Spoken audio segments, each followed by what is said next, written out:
Hey everybody, it's Craig Rector here. In this video, I'm going to show you how to bias a Friedman Runt 50. So before we get into it though, I want to go over to some safety aspects of this. Now there's over 500 volts potentially in the chassis. So you have to remove the chassis in order to make a bias adjustment. So if you're not comfortable around electricity, I recommend that you send your amp to a technician to be biased because it is lethal voltage. So disclaimer, you could be electrocuted and you could die from working on your amp if you don't know what you're doing. So that's out of the way.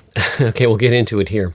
So there's a couple of different ways that you can do this. Now, one way is you can get a bias probe. Now, I got this on Amazon. I'll put a link to it below. It was about $22. There's also one from Eurotubes, very similar. And there's also one from Tube Amp Doctor, which also has a multimeter sort of attached to it. So with this one, it's just basically a probe with some leads, and I have a multimeter here. I'll put a link to this down below. Basically, you get this probe. Like I said, it's probably around $20, $25. And then if you already have a multimeter, then you're set. And if not, you'll probably need a multimeter if you want to go with this setup. I'll put links below to the different tools that you can use. So basically this works by measuring milliamps. So you'll set this to 200 milliamps. Now how this works is you'll plug this into your tube socket, and then you plug your tube into this, and then this is going to measure the milliamps that are going to your tube, and then you can adjust your bias. So I'll show you how to do that in this video. We'll go through step by step. So in order to do this, you're going to need to remove the chassis,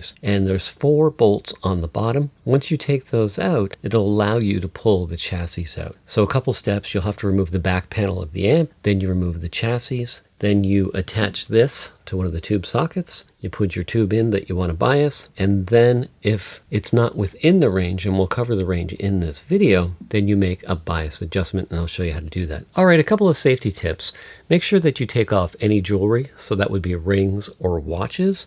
Also too, if you're going to make a bias adjustment, you can get insulated screwdrivers. So this is basically an insulated screwdriver because you don't want to be poking around inside electrical circuit with metal, obviously. Just think about putting a knife in a toaster, not a good idea. So think of that. You want to be practicing safety. Also too, they have the one hand rule. So that is basically only have one hand in the circuit at a time, and keep the other hand behind your back because you don't want to complete the circuit. A couple of other things: you could wear rubber shoes. Also, they do have rubber electrical gloves that you can use as well. But I'm not going to touch anything in the circuit besides the bias adjustment, and I'm just going to use this insulated screwdriver. I'm going to try to be as safe as possible. And so once again, I want to stress that a lot of times why manufacturers don't release videos like this is because they don't want you to harm yourself. They don't want you to get electrocuted. So use caution. Disclaimer, unless you know what you're doing with electricity, I recommend taking your amp to a technician. But for those of you who are tech savvy and maybe have some electrical training, then I'll show you how to set this up and bias your amp. So anyway, just think about safety throughout this video. All right, here's the tools you'll need: a multimeter, a bias probe, an insulated screwdriver, and set your multimeter to 200 milliamps. And then you can see I have a load here, a SIR load box. You can also use a speaker cabinet and make sure your impedance is set. And then when you attach the bias probe, make sure the power is disconnected when you attach it to both tube sockets. No power. Now here's a look at the overall circuit, the chassis. Now you're looking for a little blue, and it's a Phillips screw. Now you can see a closer look, and we'll zoom in even more. It's labeled VR12, and it's a Phillips screw.